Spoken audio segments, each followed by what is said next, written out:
महाराष्ट्र में seat sharing के मुद्दे पर आज महाविकास आघाड़ी की अहम बैठक होनी है। मुंबई में आज शाम 4 बजे उद्धव ठाकरे, शरद पवार और कांग्रेस के नेताओं के बीच अहम बैठक हो सकती है, जिसमें सांगली, मुंबई की उत्तर पश्चिम और उत्तर पूर्व सीट को लेकर फिर से चर्चा हो सकती है। उद्धव ठाकरे की तरफ से सांगली, उत्तर पश्चिम और उत्तर पूर्व सीट पर उम्मीदवार घोषित करने से कांग्रेस और एनसीपी एसपी में जबरदस्त नाराजगी सामने आ रही है। तो अभी इन सीटों पर, जो कि उत्तर पश्चिम मुंबई है, उसके अलावा इन पे चर्चा हो सकती है। उद्धव गुट, पवार गुट और कांग्रेस नेताओं में ये बातचीत होनी है, यानी अभी भी महाविकास आघाड़ी में कुछ तनातनी जारी है और इनको लेकर आज सीट शेयरिंग को लेकर घमासान अभी जो चल रहा है, इस पर आज बातचीत होगी।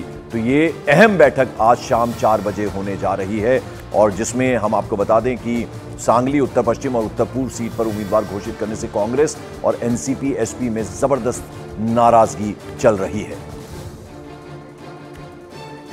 तो उद्धव गुट के फैसले से कांग्रेस और साथ साथ एनसीपी शरद पवार की जो पार्टी है उसमें नाराजगी है। विवेक गुप्ता हमारे सहयोगी इस वक्त हमारे साथ। विवेक, अभी भी कहीं ना कहीं कुछ टेंशन चल रही है और जिस तरह से उद्धव गुट ने अपने उम्मीदवार घोषित किए हैं, इसको लेकर एनसीपी शरद पवार गुट जो है और कांग्रेस, उनमें नाराजगी है। बिल्कुल सही कहा पंकज। देखिए, नाराजगी कई दिनों से चलती आ रही है। अब ये नाराजगी एकदम साफ तौर पे हो गई है, क्योंकि पहले जो खबरें आ रही थी कि सीट को लेकर बंटवारे को जो हो रहा है महाराष्ट्र में, वो तीनों पार्टियों में बिल्कुल भी जो कोऑर्डिनेशन है वो नहीं हो पा रहा है। अब सारी चीजें कागज पे आ चुकी है, ऑफिशियल हो चुकी है। कल उद्धव ठाकरे गुट ने अपनी 15-16 लोगों की जो उम्मीदवारों की लिस्ट जारी की है, उसमें सांगली का भी नाम है, मुंबई की 2 सीट का भी नाम है। उन्होंने उम्मीदवार पर नाम बिल्कुल ऑफिशियल तौर पर जारी कर दिया।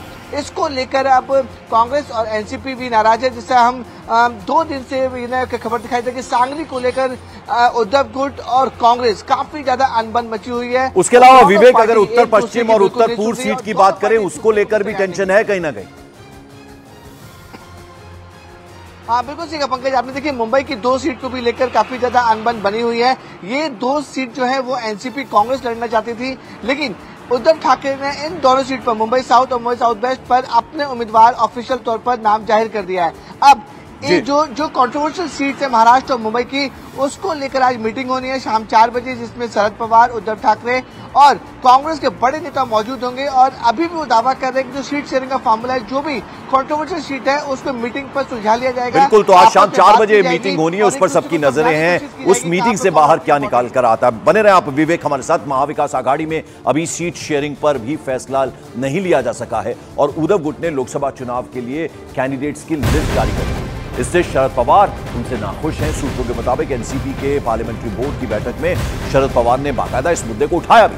उन्होंने कहा कि उद्धव गुट को गठबंधन धर्म का पालन करना चाहिए और बिना एक दूसरे से बातचीत किए उद्धव गुट को इस तरह सीटों का ऐलान नहीं करना चाहिए था। साथ ही साथ उन्होंने ये भी कहा कि एनसीपी गठबंधन धर्म का पालन करेगी और लिस्ट जारी करने से पहले जो तमाम साथी दल हैं, सहयोगी दल हैं, उनको इसकी जानकारी देगी। चूंकि उद्धव गुट ने यह जानकारी नहीं दी, ये इंफॉर्मेशन नहीं दी, इसको लेकर भारी नाराजगी है शरद पवार गुट में और साथ ही साथ कांग्रेस में भी इसको लेकर भारी नाराजगी है।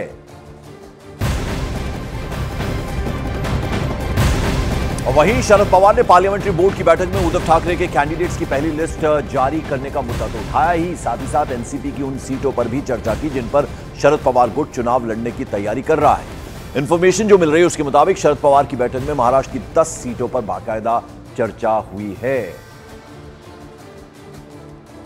तो आपको बता दें कि शरद पवार एक तरफ तो नाराज हैं, उनका गुट नाराज है जिस तरह से सीटों का ऐलान कर दिया गया है उद्धव गुट की तरफ से, और दूसरी तरफ जहां जहां चुनाव लड़ने की बात हो रही है उसको लेकर जो ये बैठक हुई उसमें 10 सीटों पर खास तौर पर चर्चा हुई है।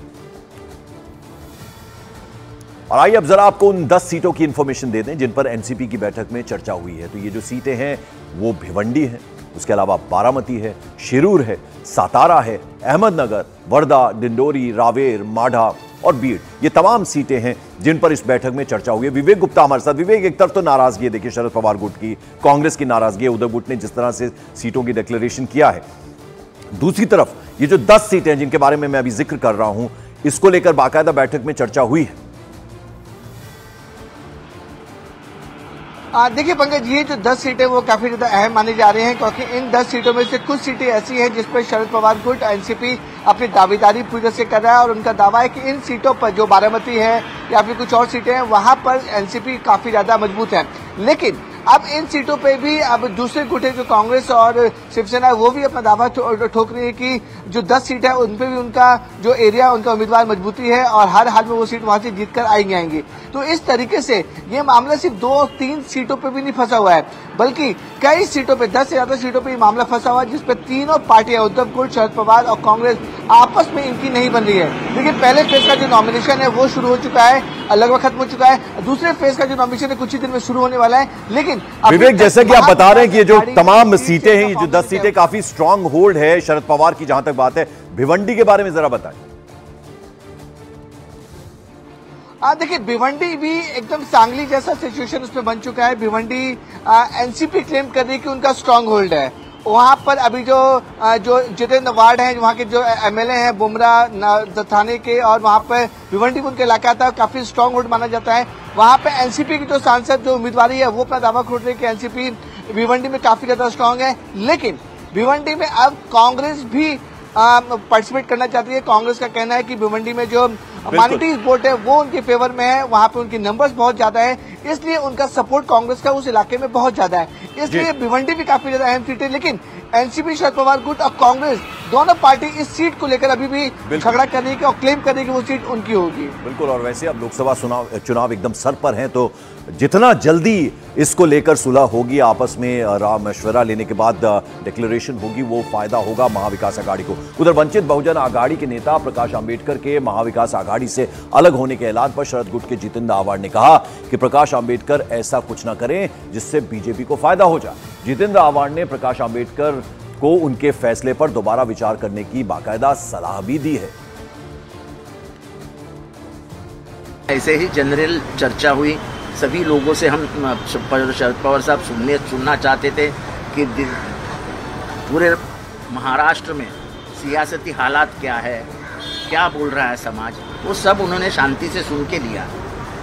जो सीट हमको मिलने वाली है उसकी 5 सीटों पे हमने चर्चा की, और अभी भी दोपहर को हम बैठेंगे। अंतिम कुछ नहीं हुआ है, अंतिम निर्णय जयंत पाटिल और शरद पवार जी की जो मुलाकात होगी उसमें अंतिम क्या है।